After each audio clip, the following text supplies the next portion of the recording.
বিজেপিৰ আজি প্ৰাৰ্থী হৈছে অসমত, কংগ্ৰেছৰ প্ৰাৰ্থী হৈছে অসমত, বেলেগ বেলেগ দলৰ BPFৰো ঘোষণা কৰিব।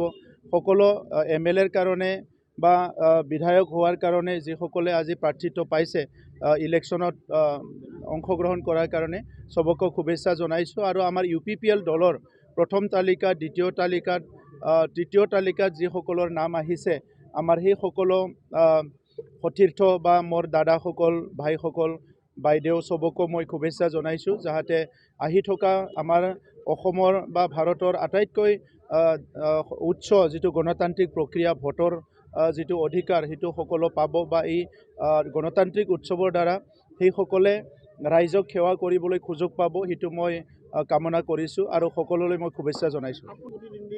মই শুভেচ্ছা জনাইছোঁ বিশ্বজিৎ দৈমাৰী ডাঙৰীয়াক। আগতো তেখেতে এবাৰ বিধায়ক আছিলে, মাজতে ৰাজ্যসভাত হ'ল, তাৰপিছত তেখেতে স্পীকাৰ হ'ল আৰু এতিয়া ইয়াত আহিছে। যোৱাবাৰ পানেৰীত আছিলে, তেখেতে এইবাৰ ইয়াত খেলিছে। মইতো ইয়াৰে সন্তান, ইয়াতে জন্ম পাইছোঁ আৰু যোৱা 5টা বছৰত তামোলপুৰত বহুতখিনি কাম কৰিবলৈ সুযোগ পাইছোঁ আৰু বহুত কাম কৰিব লগা আছে। সেইকাৰণে তামোলপুৰত আমাৰ দলে যেনেকৈ মোক ইয়াতে প্ৰাৰ্থী হিচাপে থিয় কৰাইছে, মই ৰাইজৰ কাৰণে কাম কৰিবলৈ তামোলপুৰত আজি ইলেকশ্যনত অংশগ্ৰহণ কৰিছোঁ। অহাকালি দিম। নহয়, তাতে আমাৰতো বহুত প্ৰাৰ্থী আছে।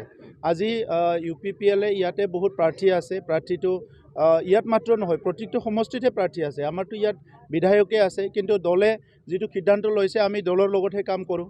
দলৰ আমি সদস্য হয় মই দলৰ প্ৰেছিডেণ্ট, কিন্তু আমি দলৰ যিবিলাক সিদ্ধান্ত, এই সিদ্ধান্ত মতে কাম কৰোঁ।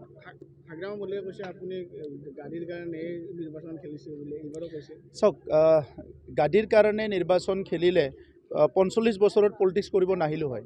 বাকীবিলাকে যেনেকৈ 25 বছৰত কৰিছে, ময়ো 25 বছৰতে পলিটিক্সত আহিলোঁ হয়। মই 45 বছৰৰ পিছতহে পলিটিক্সত আহিছোঁ আৰু পলিটিক্স কৰাটো মোৰ জীৱনৰ লক্ষ্যও নাছিলে, উদ্দেশ্যও নাছিলে।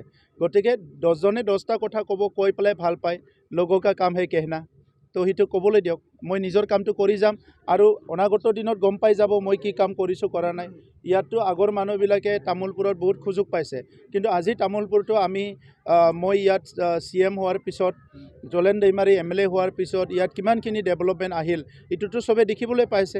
আৰু যিসকলে ইলেকশ্যন খেলিব আহিছে, তেখেতসকলো আগতে আছিলে, সুযোগ পাইছিলে। আমি 15টা সমষ্টিত আমাৰ প্ৰাৰ্থী থিয় কৰাইছোঁ। গতিকে আমি অলৰেডি একলাই চলো নীতিৰে আগবাঢ়ি আছোঁ। এতিয়ালৈকে আমি অকলে আছোঁ আৰু আছে। গোটেই মনোনয়ন পত্ৰ দাখিল কৰাৰ পিছত কি পৰিৱেশ আহে, বিভিন্ন দল সংগঠনৰ লগত আলোচনা চলি আছে। ইলেকশ্যনলৈকে বহুত টাইম আছে আৰু নিৰ্বাচন খেলাৰ পিছত আৰু মিত্ৰতাটো কথা নাহেয়ে। অকলে খেলিছোঁ, তেখেতসকলে 2টা দল মিলি খেলিছে, আমি অকলে খেলিছোঁ। Thank U.